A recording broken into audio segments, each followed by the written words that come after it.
순천에 와서 무척이나 행복한 지승천입니다. 네, 이 시간 주님의 말씀으로 더욱 행복 넘치시기를 소망합니다. 오늘의 제목은 뭘까요? 질투 폭발입니다. 오늘 우리 김용국 집사님께서 기도 중에 자꾸 이렇게 봄의 기운을 이렇게 말씀해 주셨는데 다들 봄의 기운을 한껏 느끼는 한 주였습니까? 뭔가 다시 살아날 것만 같은 그런 느낌을 또 이렇게 받으셨습니까? 예. 그런데 제가 느끼기는요, 이렇게 저희가 사랑이 싹 트고 뭔가 이런 게 싹 틀 때 같이 나타나는 감정 중에 하나가 질투예요, 질투.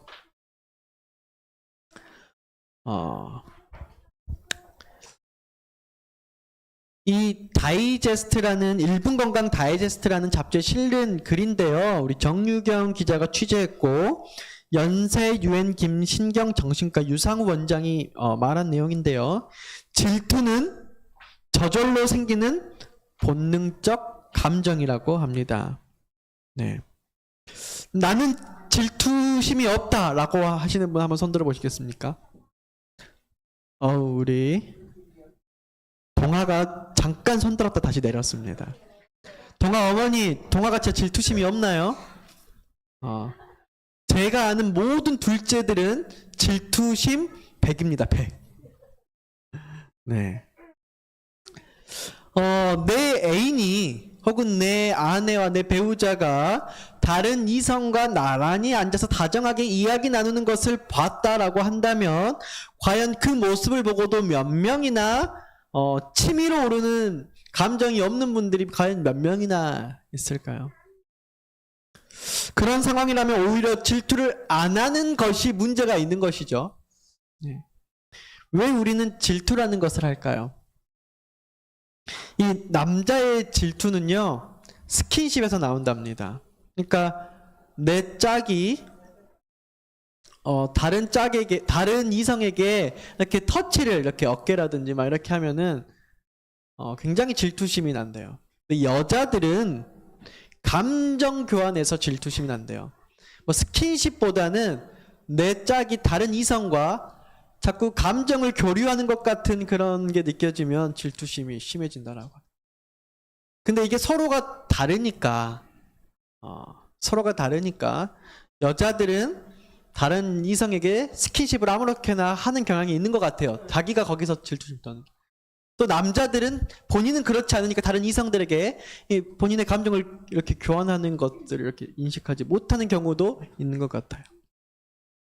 그리고 그 중에서 여자의 질투가 세상에서 가장 무섭다고 하는데 여러분들 공감하십니까? 네. 여자가 한을 품게 되면 절대 안 되는데 특별히 이 질투심에 대한 이 분을 이렇게 품게 되면은 안 된다고 해서 요즘 젊은 사람들이 쓰는 말로 여적여라는 말을 쓴다고 하는데 혹시 무슨 말인지 아세요? 모르죠? 여자의 적은 여자랍니다. 이런 말들을 쓰는데 뭐 어쨌든 이런 말들이 우스갯소리로 있다는 거예요. 오늘 저는 질투에 대한 이야기를 할 건데 오늘의 본문 말씀이 출애굽기 20장 4절에서 6절 말씀입니다. 함께 읽어보도록 하겠습니다. 시작. 너를 위하여 새긴 우상을 만들지 말고 또 위로 하늘에 있는 것이나 아래로 땅에 있는 것이나 땅 아래 물속에 있는 것에 아무 형상이든지 만들지 말며 그것들에게 절하지 말며 그것들을 섬기지 말라.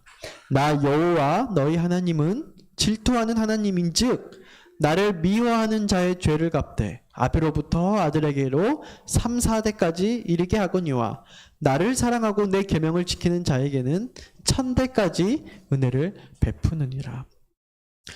예, 질투하시는 하나님께서는요, 우상 숭배를 미워하시며 사랑을 영원히 독차지하기를 원하십니다.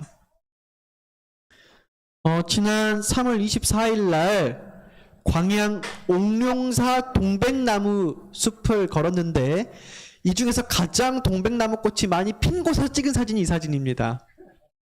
네, 동백나무 꽃을 보러 갔는데 타이밍을 잘못 했어요. 올라가다 보면은 이런 곳이 나오는데 저는 잘 모르지만 광양 사람들에게는 소풍의 장소로서 뭐 추억이 있었던 곳들이라고 하는 것 같습니다. 그리고 좀 이렇게 그 숲길을 따라 내려가면은요, 무슨 비들이 있고요. 또 이렇게 내려가다 보면 뭐가 나오냐면 이런 게 있습니다.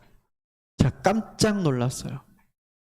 이 아름다운 자연숲을 거닐다가 갑자기 그 숲 한가운데 뭐가 있냐면 이렇게 불상이 있는 거예요. 보니까 이 절이 우남사라고 하는 절인데 제가 그것을 딱 보는 순간 깜짝 놀랐습니다. 와, 산속에 이런 걸 이렇게 만들어 놓으면은 정말 사람들이 여기 찾아와서 뭐 하겠구나? 뭔가를 빌겠구나라는 생각이 들었어요. 그럴 수밖에 없겠다라는 생각이 들었습니다. 여러분, 정말 뭐 엄청 유명한 곳도 아니고 그냥 동백나무 꽃을 보러 왔다가 갑자기 문득 이렇게 엄청 큰 이렇게 불신상을 보니까요, 불상을 보니까요, 부처상인가요? 저 불교대 잘은 모르는데 사람들이 여기를 찾아왔겠다라는 생각이 들더라고요. 그리고 뭔가를 빌었겠다. 그리고 더 나아가서 정말 하나님께서 질투하셨겠다라는 생각이 들더라고요. 사람들이 이곳에 와서 이곳에 빌고 이곳에 자기 마음을 터놓고 정말 무언가를 빈다는 것을 하나님께서 바라보았을 때 속이 타겠더라고요. 제가 그러한 상상이 들었어요. 이 예배나 숭배의 대상이 되는 인간의 제작물을 우상이라고 해요. 영어로는 컬트 이미지라고 해요. 그러니까 이미지예요. 하나님이 우리를 우리의 형상대로, 자기의 형상대로 우리를 창조하셨는데 그 형상도 이미지인데 하나님이 우상이라고 하는 것도 이미지라는 거예요. 뭐 이런 것들이 있다고 합니다. 이게 뭐예요? 우상이에요. 날마다 씻기고 입히고 음식을 제공받는 일상이 이어져요. 그렇죠? 하나님께서 정말 질투하셨을까 안 하셨을까요? 오늘날은 저희들이 무신론적 세상을 살아가서 교회도 선교가 힘들긴 하지만 우리들이 이런 거 보면 그냥 돌덩이로 옛날 역사적으로 바라보지만 옛날에 그 당시에 이걸 정말로 신으로 섬겼던 시대는 불과 오래되지도 않았죠. 우리 할머니 할아버지 시대만 해도 정말 무슨 집안에 누가 아프거나 집안에 무슨 일이 있거나 농사를 질 때 날씨가 마음에 안 들더라도 비나이다 했다라는 것이죠.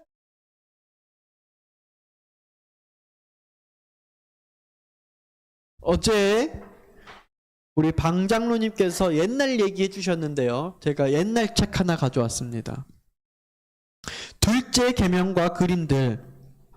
그림은 둘째 계명이 금하신 것이며 이런 종류의 것은 모두 다 없애버려야 된다고 강조하면서 그림들을 정죄하는 사람이 덜어있다. 둘째 계명은 우상 숭배를 금하신 계명이다. 그러나 하나님 자신이 그림들과 상징물들을 사용하셔서 백성들에게 주시려고 하시는 교훈들을 선지자들에게 나타내셨다. 그러므로 다른 방법보다 이런 방법을 사용하였을 때 교훈들을 잘 이해시킬 수 있었다. 그는 시각을 통해서 이해력에 호소하셨다. 다니엘과 요한에게 예언적 역사가 상징으로 제시되었다. 이러한 역사를 읽는 사람들이 이해할 수 있도록 하려면 선명한 도표로 나타내어야 한다. 예전에 이제 윌리엄 밀러가 다니엘서 요한계시록을 설명하려고 이런 도표와 그림을 그려서 이렇게 차트를 만들어서 가지고 다녔는데요. 예전에 저희들이 10계명의 둘째 계명을 해석할 때 모든 그림이 다 뭐라 했다고요? 우상숭배라고 했다는 거예요. 왜냐하면 하나님께서 어떠한 형상도 만들지 말라고 했기 때문에 형상, 이미지, 어떠한 눈에 보이는 어떠한 도표 이런 것들조차도 금해한다라고 했던 시절이 있었다는 거예요. 그런데 우리 화이트 선지자의 영감으로는 그건 아니다 라고 성경 10계명을 조명해 줬었죠. 여러분, 오늘 저도 이렇게 PPT 화면을 준비하는 이유는 이것을 준비하면 시간이 많이 걸림에도 불구하고 여러분들이 뭘 돕기 위함이에요? 더 빠른 이해를 돕기 위함이에요. 그렇다면 어느 때 우리가 우상숭배를 했는가? 북방 이스라엘 여로보암은 그 나라가 세워지고 그 나라 안에 두 개의 예배 중심지에 베델과 단에 예배를 하기 위해서 그곳에 금송아지를 놔두었습니다. 굉장히 불안할 때 저희들은 눈에 보이는 신상을 통해서 예배하려고 이렇게 우상 숭배를 하는 것입니다. 언제요? 불안할 때. 그러니까 불안할 때 뭔가 내 손에 잡히는 눈에 보이는 뭔가가 있으면 좀 낫겠다 싶은 것이죠. 여로보암은 눈에 보이지 않는 하나님의 임재를 상징하는 어떤 물체, 곧 눈으로 볼 수 있는 조상을 저희 앞에 세워 이스라엘 사람들의 상상력에 호소하려고 생각했다. 하나님을 나타내려는 이 같은 노력으로 여로보암은 너를 위하여 새긴 우상을 만들지 말고 그들에게 절하지 말며 그것들을 섬기지 말라는 여호와의 명백한 명령을 범하였다. 여러분, 그러니까 이 여로보암이 금송아지를 만들고 우상을 만드는 것은 뭘 하기 위함이었어요? 하나님을 나타내려고 하는 이와 같은 노력이었어요. 가장 십자가가 많은 그 말은 하나님을 가장 많이 나타내려고 하는 이 현대 시대에 우리들은 과연 우상 숭배를 이 교회에서 하고 있지는 않은지 생각해 볼 필요가 있습니다. 물론 저희들이 뭐 보이는 신상들이나 뭐 어떤 상들을 이곳에 놓고 하는 것은 아니지만 가장 하나님을 나타내려고 모인 이 시대에 우리들이 불안할 때에 하나님이 아닌 다른 것들을 우선시하고 있는지 살펴보자라고 하는 영적 교훈입니다. 그렇기 때문에 하나님께서는 지금도 여전히 그때와 같이 우상 숭배는 싫다, 나만 독차지하고 싶다, 이렇게 말씀하고 계시는 거예요. 질투하시는 하나님이신 거예요. 너 세상 논리로 해결하려고 하지 마. 너 뭔가 행정으로 정치로 해결하려고 하지 마. 아니면 너의 현란한 말솜씨로 해결하려고 하지 마. 뭘로 해결해? 나만 의지해. 우리의 모든 우선순위가 하나님께 아래에 있는 저와 여러분이 되시기를 간절히 바랍니다. 또 어느 때 우상숭배했는가? 이 부조와 선지자에 보니까 풍요할 때에 우상숭배했습니다. 하나님께서는 홍수 전에 살았던 이 사람들에게 풍요한 선물을 많이 주셨다. 그들은 선물들을 주신 분에게가 아닌 선물들에만 둠으로써 그것들을 저주로 만들었다. 그러니까 하나님이 주신 아주 좋은 선물, 그 주신 분을 생각해야 되는데 주신 분이 아니라 주신 것에만 애정을 둔 거예요. 그러니까 풍요로운 물질에만 애정을 둔 거예요. 그게 저주가 됐다라고 말해요. 그들은 금, 은, 보석과 상품의 목재를 써서 그들 자신을 위하여 주택을 건축하였고 그들의 가옥을 가장 공교한 솜씨로 아름답게 꾸미는 데 있어서 다른 사람들을 앞지르려고 노력하였다. 노아 시대 때만 그렇습니까? 오늘도 저희들 어디 아파트? 요즘은 유치원생들이 뭐 아파트 이름을 가지고 격차를 내서 너 어디 살지 그런다면서요. 큰일입니다. 새벽이가 자꾸만 이 삼육 유치원에 부자들이 좀 많이 다니는데 누구 친구 차는 벤츠고 BMW고 이런 말을 해요. 벌써부터.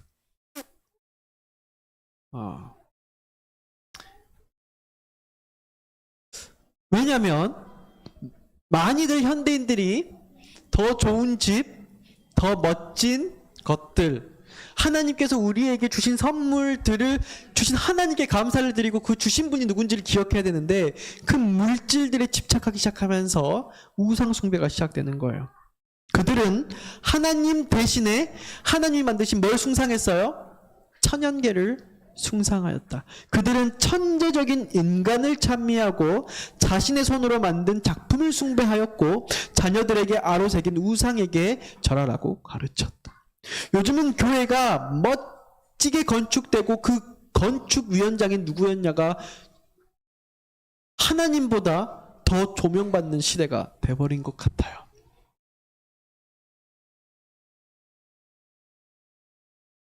그게 근데 풍요롭지 않을 때는 일어나지 않아요. 우리가 배고픈 시절에, 우리가 빚 갚기 힘든 시절에는 그런 거 없었어요. 그런데 우리가 빚도 없어지고 먹는 것도 풍요로워지고 내 거주지가 좀 풍요로워질 수 있기 때문에 뭐가 생겨났다고요? 우상숭배. 그렇죠? 그러니까 오늘날 저희들이 뭔가를 신을 세워서 섬기지 않더라 할지라도 저희들이 어떤 형상, 보여지는 것에 집착하는 것, 그것이 우리의 보여지는 건축물일지 집일지 자동차일지 저희들의 시계며 액세서리며 선글라스며 그게 멋진 넥타이일지라도 그것이 어떤 형상으로서 우리가 집착하게 된다면 뭐예요? 우상숭배예요. 하나님보다 우선시되는 것. 여러분, 그래서 10계명이 바뀌었는데 10계명이 몇 가지가 바뀌었어요. 둘째 계명, 오늘 저희들의 본문 성경절인 둘째 계명이 천주교에서는 삭제했어요. 그리고 안식일을 주일로 바꿨고요. 그러다 보니까 10계명이 아니라 9계명이 되니까 10번째 계명을 둘로 나뉘어가지고 남의 아내를 탐내지 말라, 남의 재물을 탐내지 말라, 한 계명을 두 계명으로 나눴어요. 이게 바로 사단의 사업이에요. 대단한 사업인데 둘째 계명을 없애는 것이죠. 우상 숭배를 없애는 거예요. 형상을 만들지 말라라는, 하나님이 나 외에 다른 신을 섬기지 말라라고 하는 우상 숭배의 계명을 없애는 일에 사단이 아주 멋지게 성공한 것입니다.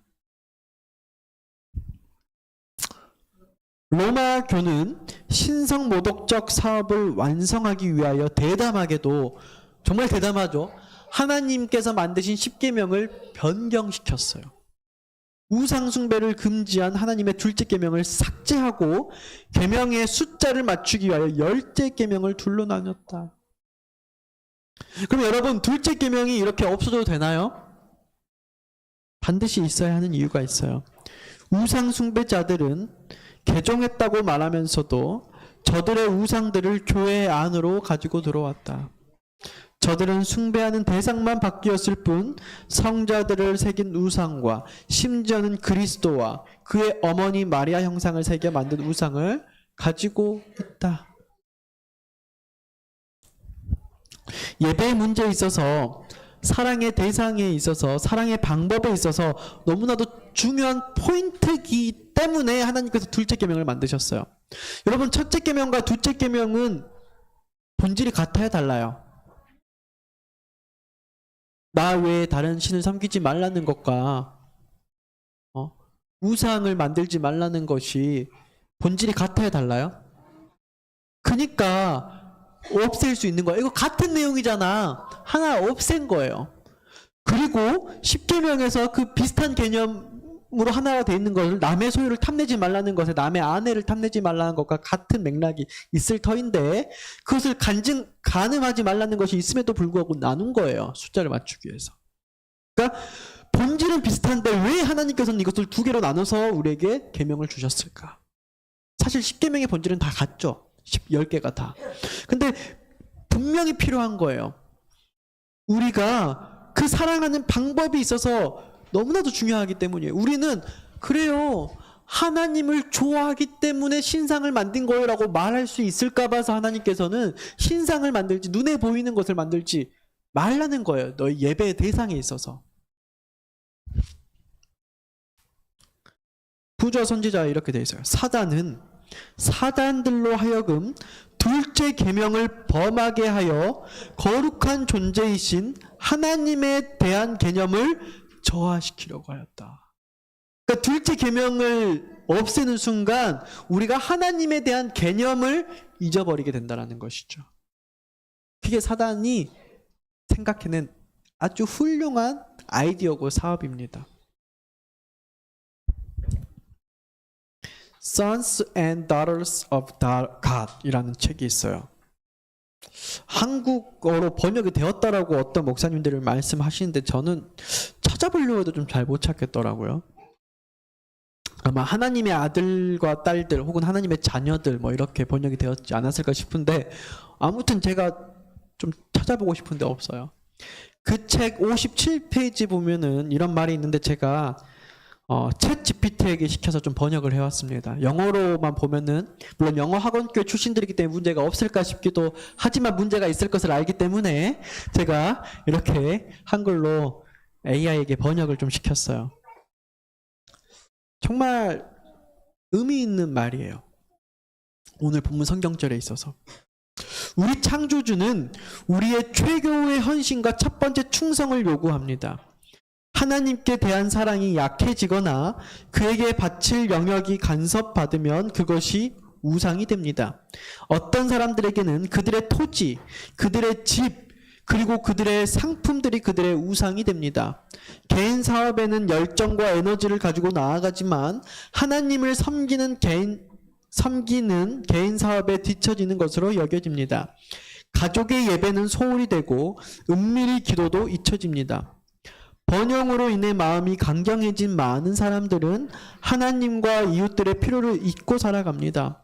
일부 예수 그리스도를 따르는 사람들은 보석, 레이스, 비싼 의상으로 꾸미며 자신의 명예를 높이기 위해서만 관대하게 기부합니다. 이들은 우상 숭배자입니다. 하나님으로부터 마음을 돌리는 것은 우상의 모습을 취하게 됩니다. 그래서 오늘날 교회에서는 그리 큰 힘이 느껴지지 않는 것입니다. 여호와의 무한한 완전성에서 돌아선 마음은 창조주 대신 창조물에 끌릴 수 있습니다. 하나님은 마음을 살피시는 분이십니다. 그분은 참된 마음의 섬김과 우상 숭배를 구별하십니다. 제가 늘 기원할 때 드리는 기도의 패턴이 크게 다르지 않습니다. 그거는 참된 예배와 꾸며진 예배를 구별하실 수 있는 하나님께 저희가 감히 그것을 속이려 하는 것이 아니라 우리의 마음이 참될 수 있도록 부탁드리는 거예요. 그것 외에 예배 전에 드릴 수 있는 기도가 사실 별로 없어요. 제가 여러분들이 우상 숭배자라고 이렇게 뭐 정지하려고 이런 문구를 가져온 건 절대로 아니에요. 제 마음을 보았을 때 제가 우상 숭배자라고 생각이 들어요. 하나님은 그런 사람에게도 여전히 단에 서서 말씀을 전할 수 있는 기회를 주시고 있습니다. 다만 우리가 내가 내 자신이 지금 우상 숭배를 하고 있다는 사실을 오늘 이 자리에서 모두가 깨달았으면 좋겠습니다. 나는 안식일을 지키기에, 나는 거룩한 남은 자손이기 때문에, 나는 참된 하나님을 경배하고 있다라고 착각하고 살지 않기를 간절히 바라는 마음으로 오늘의 말씀을 준비한 것입니다. 오늘도 저희들에게는 하나님께서 회개할 기회를 주셨고 회개의 심령을 허락하여 주십니다. 사랑하는 성도님들이시여, 저희들 다 좋아하잖아요. 다 좋은 것 먹고 싶고 좋은 데서 지내고 싶고 좋은 것 누리고 싶잖아요. 저도 좋은 차 끌고 싶어요. 그리고 아이들과 늘 좋은 문화, 좋은 교육 시키고 싶은 마음이 있습니다. 그런데 그것이 무엇보다 우선되지 않아야 된다고요? 하나님보다 우선되지 않아야 됩니다. 우리가 그런 마음을 갖는 것은 우리의 본성입니다. 본성이에요. 근데 우리가 하나님을 잊은 채 여기에 우선시 되는 것을 저희들이 알레르기 반응을 일으킬 수 있는 교인들이 되어야 됩니다. 내 스스로 조금 내 시선이 이렇게 가면 뭔가 잘못된지를 깨달아야 된다라고 말하는 것입니다.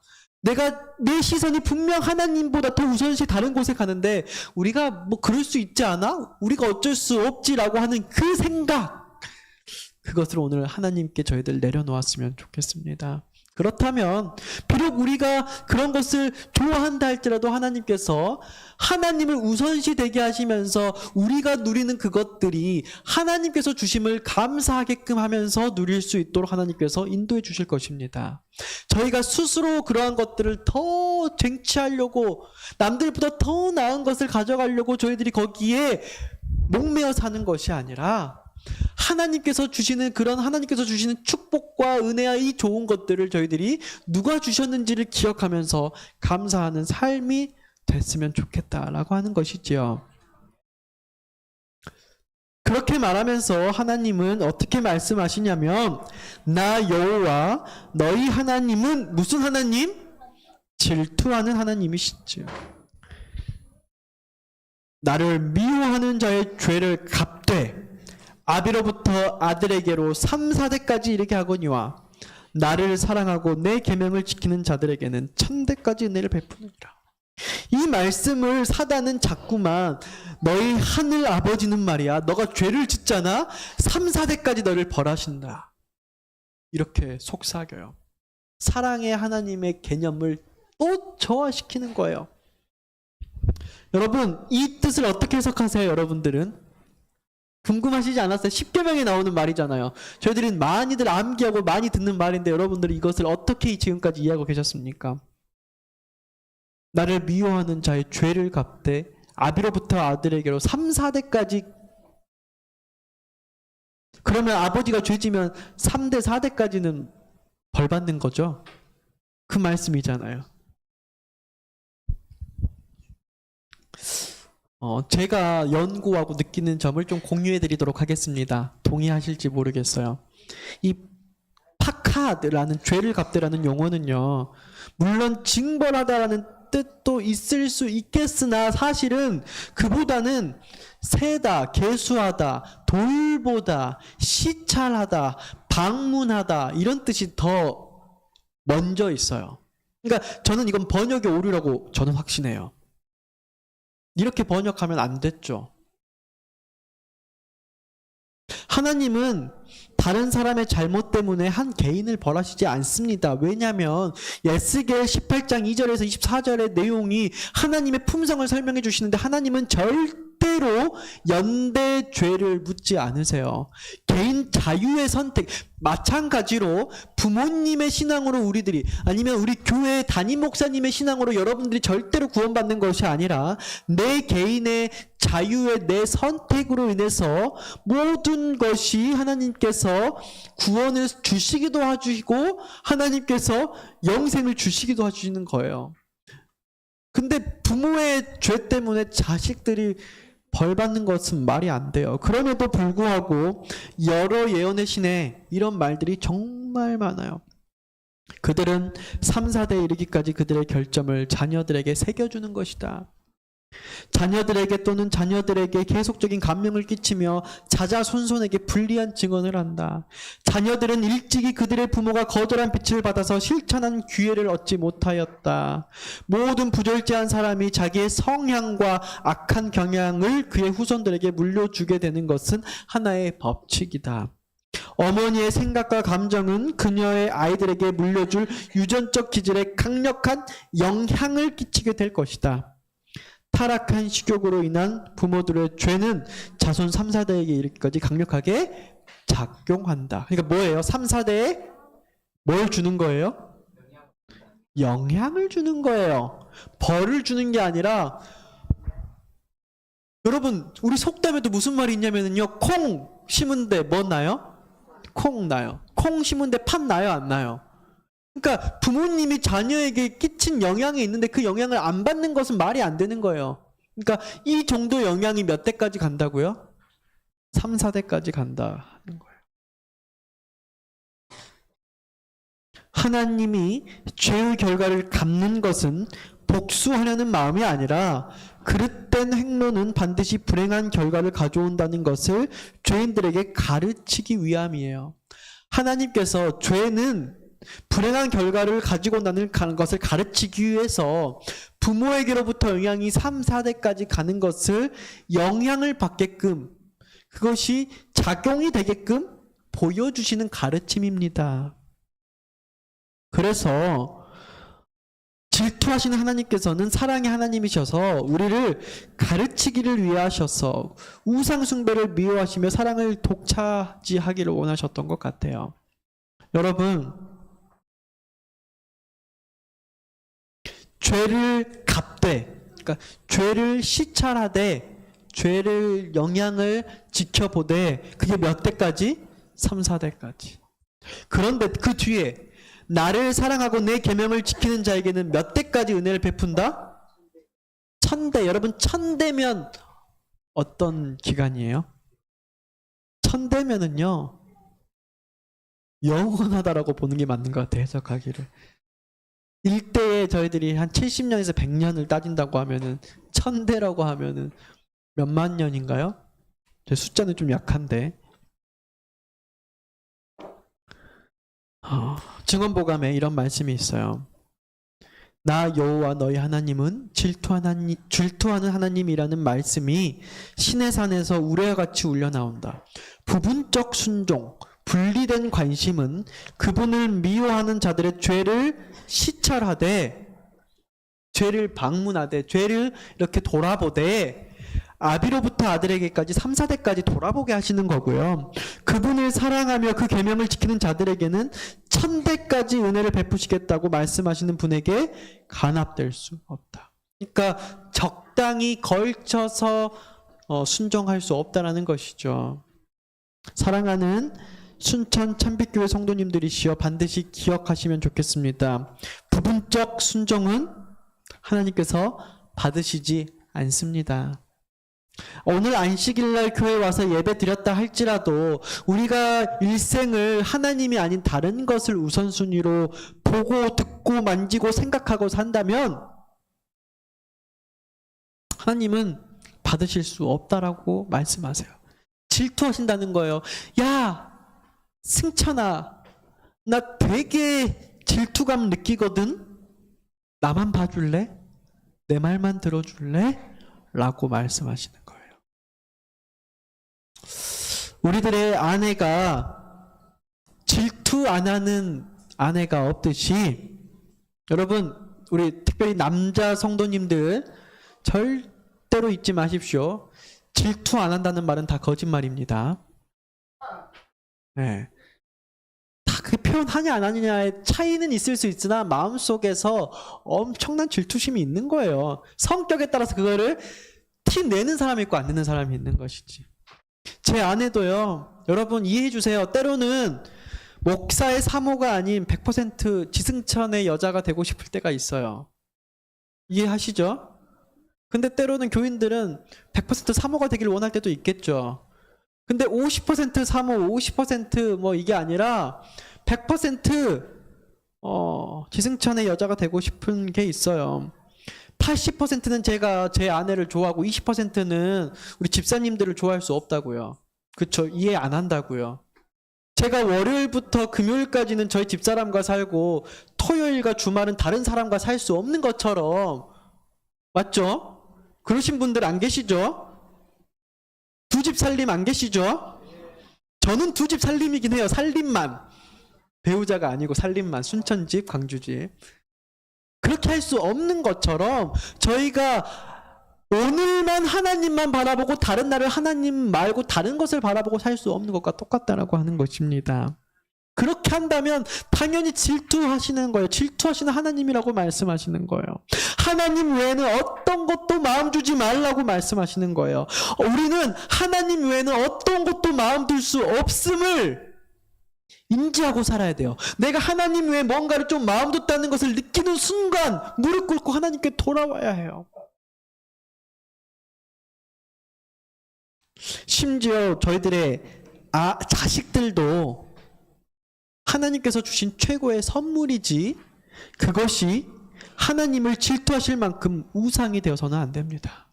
저희들이 매일 기도하는 것이 자녀들을 위해서 기도하는 때, 자녀를 위해서 기도할 때마다 나오는 두 글자가 뭐냐면 우상이에요. 우리들의 자녀가 우상이 되지 않도록. 왜 이 기도를 할까요? 실제로 제가 다른 것은 몰라도 제 아이들을 보면 하나님보다 더 사랑스러울 때가 있다고 느껴지기 때문에 그런 기도를 하는 거예요. 이 아이들도 하나님께서 주신 선물입니다. 내 것이 아니에요. 그래서 우리가 봉헌했어요. 저는 새벽에 새벽을 봉헌했어요. 하나님께. 제 것이 아니라고. 선물이에요. 하나님께서 주신 누릴 수 있는 나의 축복. 그러나 하나님께서 보시기에 하나님보다 내가 심지어 그게 내 아내라 할지라도 내 자식이라 할지라도 질투하시는데, 사실 하나님의 질투와 인간의 질투를 비교하는 것은 옳은 비교는 아닙니다. 제가 잘못된 비교를 하는 것이죠. 그저 이해해보자라고 제가 할 수 있는 비교를 하는 것뿐입니다. 하나님의 사랑과 부모의 사랑이 이해되지만 같지는 않은 것과 같죠. 인간의 질투는 이기심이 많이 들어가 있습니다. 하나님의 질투심은 이기심이 있는 질투가 아니라 온전히 저희의 유익을 위하는 질투이십니다. 자, 이 사진을 아침에 좀 보면서 대충 봤는데요. 자세히 보니까 저는 환하게 웃고 있는데 저희 집사람은 좀 억지로 웃는 것 같더라고요. 요즘은 질투도 잘 안 하는 것 같아요, 보니까. 제가 문제가 생긴 건 아닌지 오늘 아침 심각하게 좀 고민을 해봤습니다. 그리고 제가 설교를 준비하다 말고 옛날 사진들을 막 둘러봤는데요. 분명 제 옆에만 있어도 이렇게 환하게 웃을 때가 있었어요. 여러분들의 아내도 그럴 때가 있으셨죠? 근데 요즘 여러분들의 아내가 이런 웃음을 짓고 있지 않다면 심각하게 고민해 보셔야 합니다. 요즘 이 웃음은 저희 아이들 앞에서만 이런 웃음이 나오는 것 같아요. 저희 집사람이. 제가 아이들에게 있어서도 이렇게 사소한 질투가 있는데 저희 집사람이 무슨 아이한테 질투하냐 그래요. 제가 결혼을 좀 먼저 했어요. 친구들 중에. 아이들 좀 먼저 낳았어요. 젊은 나이에. 이 친구들에게 꼭 하는 말이 너네 결혼하지? 제가 우리 조세영 우리 성도님께 할 수 있는 말, 이제 다음 주 성별 나오죠. 그쵸? 아이가 태어나는 순간 우리 와이프의 사랑이 자식들에게 갈 거예요. 제가 장담합니다. 질투 날 거예요. 그쵸? 선배들의 그 경험담이죠. 예. 근데 우리도 이런 사소한 질투를 하는데, 마찬가지로 우리 질투하시는 하나님께서는 어떠한 우상 숭배도 미워하시며 모든 사랑을 그분께서 영원히 독차지하기를 원하십니다. 말씀을 드리도록 하겠습니다.